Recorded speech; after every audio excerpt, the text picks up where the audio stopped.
Have you ever forgotten something important? Like your book bag when you're going to school, or your pencil when you're going to take a test? Well, there is one thing that shall never be forgotten, and that is the Alamo Trail.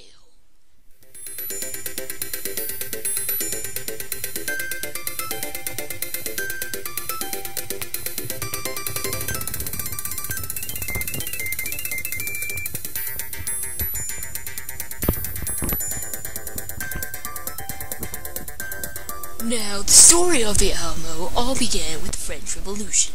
You see, the U.S. did not own Arizona as a state at this time. Our neighbors down under, Mexico, owned it. But they invited us over there, and we liked it there, man. But then some weird D-bag named Santa Anna became dictator in Mexico and started cracking down on law-breaking American Californians. And we were like, "Hey Santa Anna, you're a real punk." And then we started fighting his army. So this guy named George Washington became the leader of the Texans, and he was all like, "Hey guys, we need to build up an army." So these guys volunteered to distract the Mexicans so Abraham Lincoln could build the army. The army at the Alamo had 3 main leaders. Their names were Travis William, Daniel Boone, and David Bowie. And they all had very interesting personalities. Travis was ambitious and a good leader, but he was also an uptight D-bag. And Bowie, he was drunk. He's drunk, sir. And dying. And he didn't like Travis. They had a gay hate-sex relationship.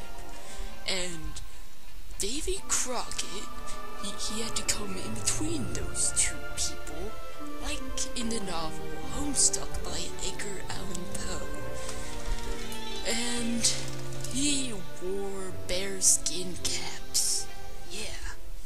Now, let's look at the inside of the Alamo.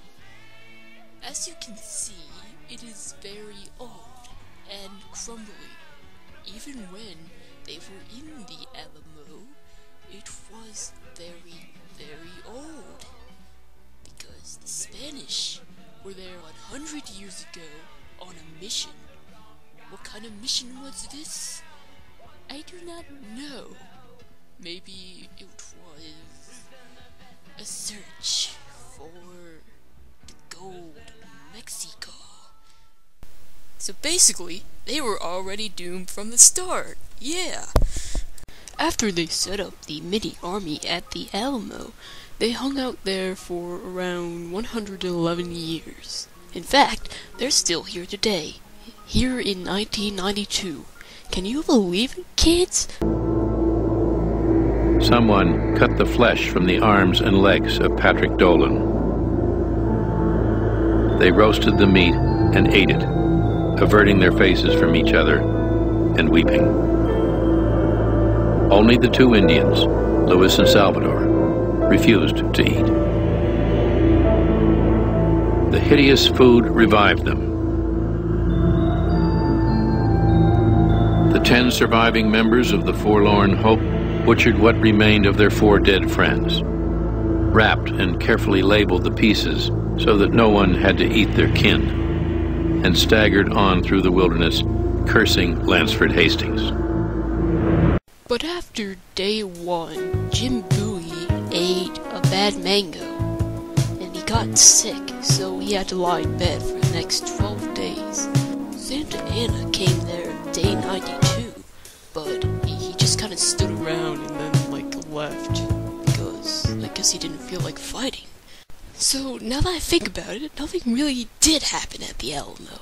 So, why are we remembering it? So, what's the point? Just some stupid story.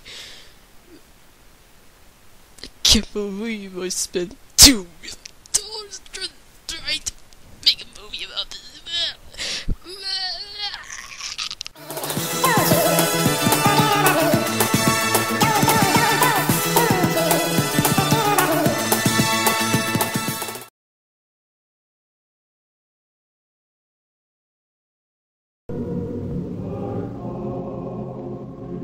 What are you thinking, Davy? Not thinking. Just remembering.